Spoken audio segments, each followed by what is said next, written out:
warned this video will contain spoilers. Sauron, Lord of the Rings. Celebrimbor's final words to Sauron in Rings of Power carry a deeper weight than it might initially seem. As the creator of the rings, Celebrimbor is an architect of Middle-earth's doom.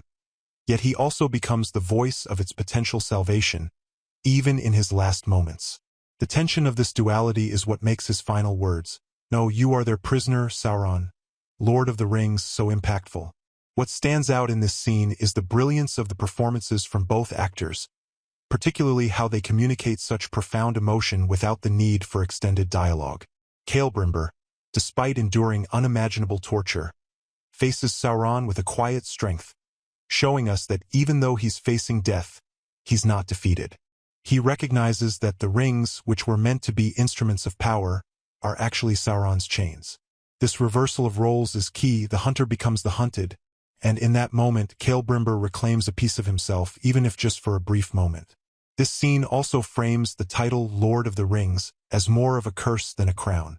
Early in the season, Annatar tempts Celebrimbor with flattery, telling him that his creations will surpass even Feanor's legendary work.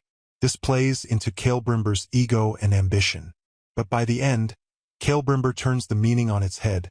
He calls Sauron the true Lord of the Rings, implying that the title is a trap, one that will bring about Sauron's own destruction.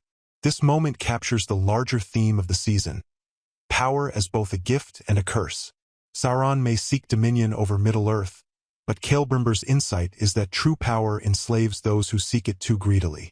He realizes that Sauron, in creating the rings, has become ensnared by his own designs. It's a reflection of how we, in real life, can sometimes become prisoners to our own ambitions and creations. In striving for control, we end up being controlled by our desires, just as Sauron's obsession with the rings ultimately leads to his downfall. Sauron's tear in that final shot is a powerful visual cue. It hints that even he, in some part of his dark soul, realizes the truth of what Celebrimbor is saying. But then, as the orcs approach, he hardens, and the Sauron we know, the master manipulator, is back. It's as if, for a moment, Sauron recognizes the burden of the title he's claimed. And in that brief moment, both Celebrimbor and the audience glimpse the deeper tragedy of Sauron's fate. The tragedy of Celebrimbor is also the tragedy of those who seek to shape the world through sheer willpower.